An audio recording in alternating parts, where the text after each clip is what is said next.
2021 का सॉल्यूशन।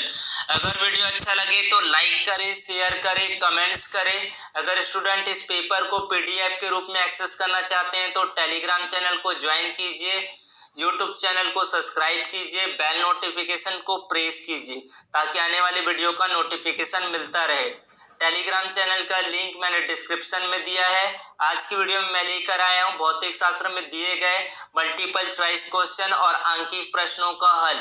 तो वीडियो को अंत तक जरूर देखें और लाइक और सब्सक्राइब करना ना भूलें। प्रश्न क्रमांक पहला है, सही विकल्प चुनकर लिखिए। जिसका पहला प्रश्न पूछा गया है, विद्युत चुंबकीय प्रेरण में प्रेरित विद्युत वाहक बल निम्न में से स्वतंत्र होता है? फ्लक्स में परिवर्तन, कुंडली का प्रतिरोध, फेरों की संख्या या समय। तो प्रेरित विद्युत वाहक बल स्वतंत्र होता है फ्लक्स में परिवर्तन से। दूसरा प्रश्न है, स्वप्रेरकत्व का मात्रक है। स्वप्रेरकत्व का मात्रक होता है वेबर, हेनरी, फैराडे, एम्पियर। तो स्वप्रेरकत्व का मात्रक होता है हेनरी।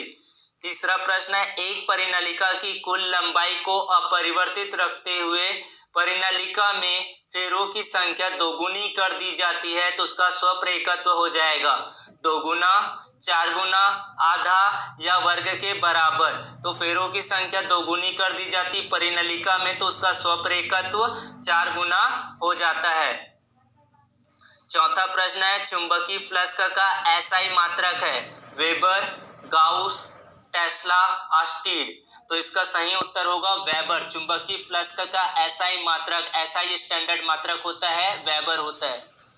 प्रश्न क्रमांक 5, भंवर धाराओं का उपयोग किया जाता है धारा मापी को रोडोल बनाने में, चाल मापी में, विद्युत ब्रेक में या सभी में। तो उपयुक्त सभी में भंवर धाराओं का उपयोग किया जाता है। प्रश्न क्रमांक 6, दो कुंडलियों के बीच अन्योन्य प्रेरकत्व द्वितीय कुंडली में प्रेरित विद्युत वाहक बल के बराबर होता है, जबकि प्राथमिक कुंडली में धारा क्या होना चाहिए? 1 एम्पियर पर नियत रखी जाती है, 1 एम्पियर से शून्य कर दी जाती है, 1 एम्पियर प्रति सेकंड की दर होती है या इनमें से कोई नहीं। तो दो कुंडली के बीच अन्योन्य प्रेरकत्व द्वितीय कुंडली में प्रेरित विद्युत वाहक बल के बराबर होगा यदि 1 एम्पियर प्रति सेकंड की दर होगा तभी। उसके बाद 7वां प्रश्न है, एक संधारित्र अपने में से गुजर जाने देता है केवल डीसी को, केवल एसी को, डीसी तथा एसी दोनों को, ना एसी को और ना डीसी को। तो इसका सही उत्तर होगा केवल एसी को जाने देता है। एक संधारित्र अपने में से गुजर जाने देता है केवल एसी को, अल्टरनेटिंग करंट को। अगला प्रश्न है, प्रत्यावर्ती परिपथ में वाटहीन धारा होती यदि परिपथ है केवल आर, आरएल, आरसी, केवल एल। तो प्रत्यावर्ती परिपथ में वाटहीन धारा होती यदि परिपथ में क्या हो? केवल कुंडली हो। उसके बाद है 9वां प्रश्न, प्रतिघात का मात्रक है। प्रतिघात यानी कि प्रतिबाधा का जो मात्रक होता है वो क्या होता है? ओम, ओम इनवर्स, एम्पियर, वोल्ट। तो प्रतिघात का एसआई मात्रक होता है या प्रतिघात का मात्रक होता है ओम। 10वां प्रश्न है, परिपथ की अनुनादी आवृत्ति होती है। अनुनादी आवृत्ति होती परिपथ की क्या होता है? 1/2 pi under root L C या फिर 1/2 pi square root L square C square L C upon 2 pi या फिर 2 pi into square root L C. तो क्या होगा? परिपथ की अनुनादी आवृत्ति होती 1/2 pi square root L C. अगला प्रश्न है, ट्रांसफार्मर क्रोड को निम्न प्रभाव कम करने के लिए पलटित किया जाता है? ताम्र हानि, फ्लक्स क्षरण, शैथिल्य हानि या भंवर धाराएं। तो ट्रांसफार्मर कोड को निम्न प्रभाव कम करने के लिए पलटित किया जाता है भंवर धाराओं का। उसके बाद अगला प्रश्न है, त्वरित आवेश उत्पन्न करता है चुंबकीय क्षेत्र, स्थिर विद्युत क्षेत्र, ए और बी दोनों या इनमें से कोई नहीं। तो त्वरित आवेश उत्पन्न करता है चुंबकीय क्षेत्र। अगला प्रश्न है, विस्थापन द्वारा निम्न में उत्पन्न होती है परावैद्युतांक माध्यम, तांबे के तार, निर्वात या वायु। विस्थापन द्वारा निम्न में उत्पन्न होता है निर्वात।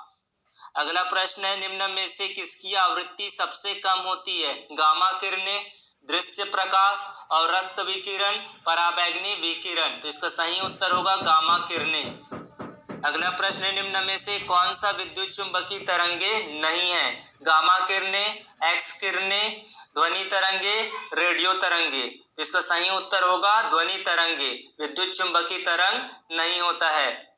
उसके बाद अगला प्रश्न है, विद्युत चुंबकीय तरंगों के आविष्कारक है?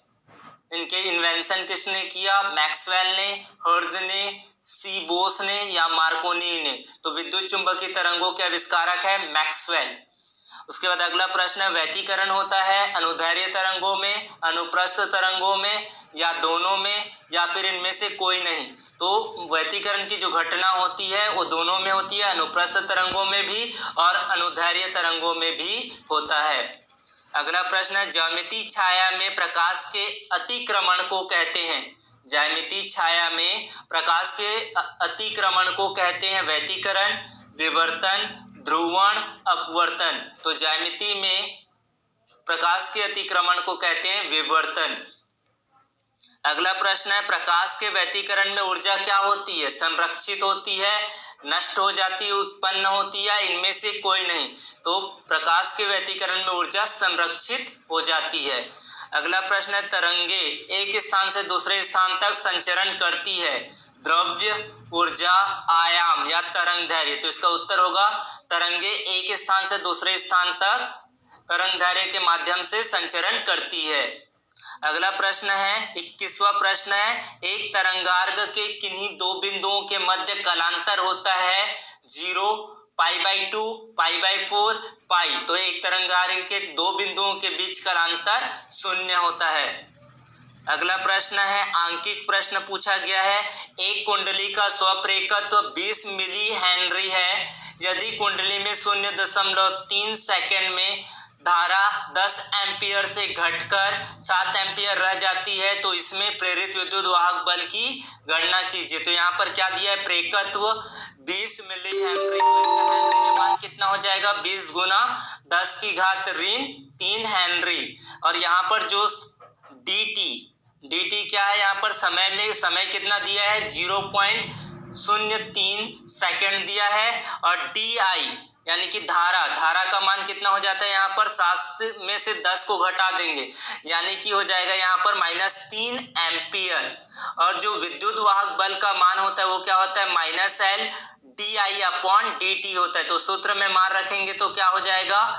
-20 इंटू di का मान 10 की पावर रेशियो -3 इंटू -3/0.03। तो इसका उत्तर हो जाएगा यहाँ पर आएगा 2 वोल्ट होगा। तब प्रेरित विद्युत वाहक बल का मान 2 वोल्ट होगा। सूत्र में मान रखने पर उनको कैलकुलेट करने पर जो प्रेरित विद्युत वाहक बल का मान प्राप्त होगा वो 2 वोल्ट प्राप्त होगा। अगला प्रश्न है, इन सभी प्रश्नों को आप हल कर सकते हैं। मैं सिर्फ अभी आंकिक प्रश्न और मल्टीपल चॉइस क्वेश्चन को बता रहा हूं। तो अगला प्रश्न है, 2 माइक्रोफैरड धारिता के समांतर पहिका संधारित्र के बीच वोल्टता 5 वोल्ट पर सेकंड की दर से परिवर्तित हो रही है। तो संधारित्र में विस्थापन धारा का मान कितना होगा? तो यहाँ पर क्या बताया? कैपेसिटर बताया यानी कि धारिता बताया 2 माइक्रोफैरड है।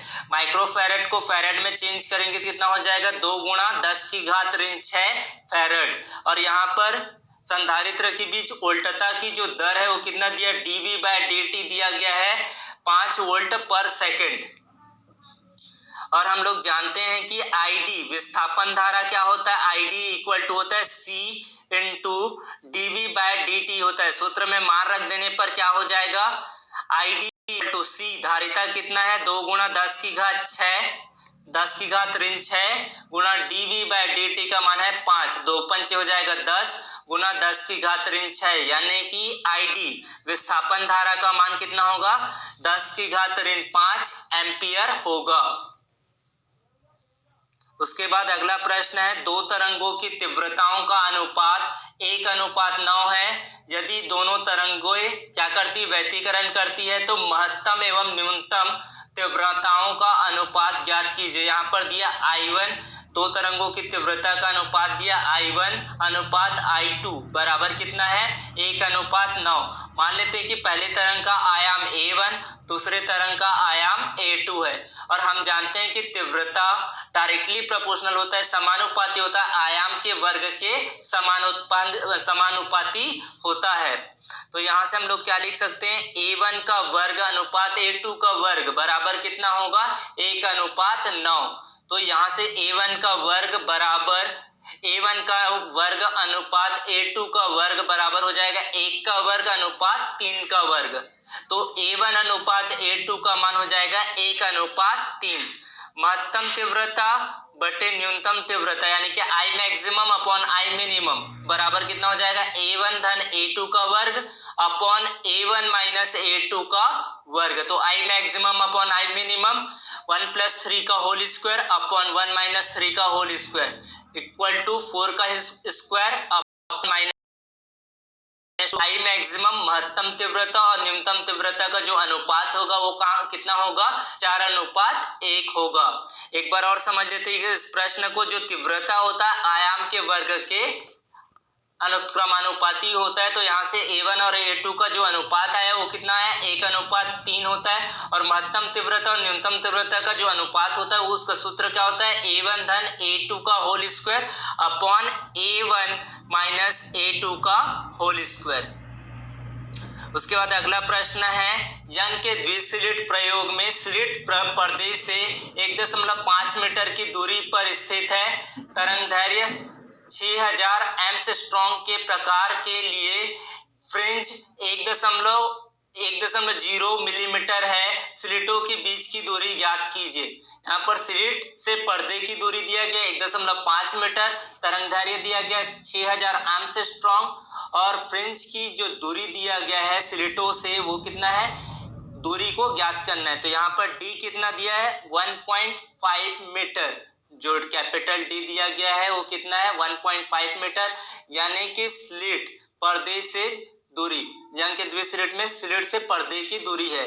तो और लैम्डा कितना दिया 6000 एंगस्ट्रॉम। तो एंगस्ट्रॉम का मीटर में मान कितना होता है 10⁻³ मीटर और बीटा कितना दिया यहाँ पर जो चौड़ाई दिया है वो कितना है 1.0 मिलीमीटर। तो मिलीमीटर का मीटर में बदलेंगे तो कितना हो जाएगा 1 × 10⁻³ मीटर और यहाँ पर निकालना है अपने को स्लिटों के बीच की दूरी को ज्ञात करना है। तो स्लिटों के बीच की दूरी यानी कि स्मॉल डी इक्वल टू हमको फाइंड आउट करना है और हम जानते हैं कि फ्रिंज की चौड़ाई क्या होता है lambda capital D upon small D. तो यहाँ से स्मॉल डी हो जाएगा लैम्डा डी अपॉन बीटा।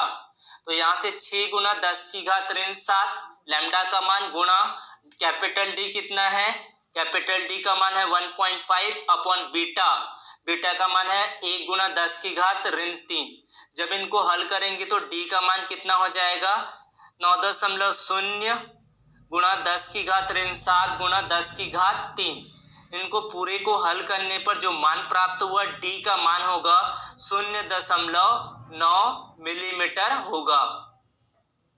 अगला प्रश्न है किसी परिपथ में 0.1 सेकंड में धारा 5 एम्पियर से 0.0 एम्पियर तक गिरती है।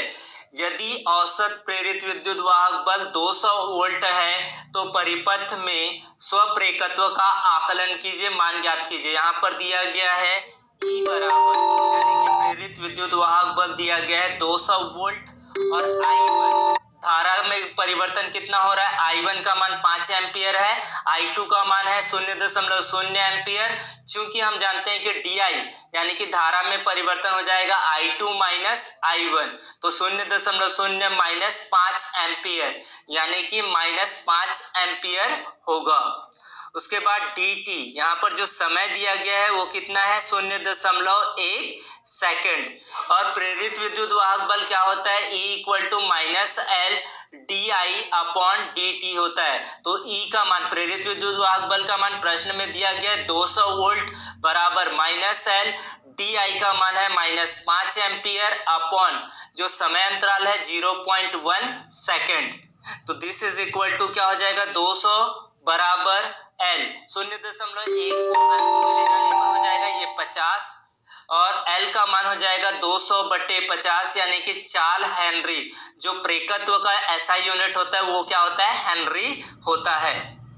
अगला प्रश्न है, लंबाई 2 मीटर तथा व्यास 4 सेंटीमीटर वाली एक परिनलिका में 2000 फेरे है। इसके मध्य में 1000 फेरों वाली द्वितीयक परिनलिका लिपटी हुई है। दोनों परिनलिकाओं के मध्य अन्योन्य प्रेकत्व ज्ञात कीजिए। जो यहाँ पर स्मॉल m l नलिकाओं के मध्य अन्योन्य प्रेकत्व ज्ञात कीजिए। जो यहाँ पर स्मॉल m l दिया गया है वो है 2 मीटर दिया गया, लंबाई है 2 मीटर, व्यास दिया 4 सेंटीमीटर। जो त्रिज्या हो जाएगा वो कितना हो जाएगा? 2 सेंटीमीटर, यानी कि सेंटीमीटर में मीटर को कन्वर्ट करेंगे तो हो जाएगा 2 × 10⁻2 मीटर, यानी कि r का मान होगा 0.02 मीटर होगा। और n1 है जो फेरों की संख्या दिया गया है। फेरों की संख्या क्या दिया गया है? एक परिनलिका में 2000 फेरे और द्वितीयक परिनलिका में 1000 फेरे हैं। तो यहाँ पर हो जाएगा n1 का मान 2000 फेरे और n2 का मान होगा 1000 फेरे। तो m का मान होता है m, यानी कि यहाँ पर हम लोग क्या निकाल रहे हैं? अन्योन्य प्रेकत्व। अन्योन्य प्रेकत्व को m से दर्शाया जाता है, जिसका सूत्र क्या होता है? μ0 n1 n2 इंटू ए क्या होता है? एरिया यानी कि क्षेत्रफल अपॉन स्मॉल l। मतलब अन्योन्य प्रेकत्व कितना हो जाएगा? 4 पाई। μ0 का मान कितना होता है? 4 पाई इंटू 10⁻⁻7। n1 का मान 2000 गुणा n2 का मान 1000 गुना जो एरिया होता है पाई r स्क्वायर होता है, तो पाई इंटू हो जाएगा 0.02 का होल स्क्वायर। इन सबको अन्योन्य हल करने पर होगा अन्योन्य प्रेकत्व का मान 1.58 इंटू 10⁻⁻3 हेनरी। अगर वीडियो अच्छा लगे तो लाइक करें, शेयर करें और कमेंट्स करें। अगर इनके पूरे पेपर को देखना चाहते हैं तो टेलीग्राम चैनल को ज्वाइन अवश्य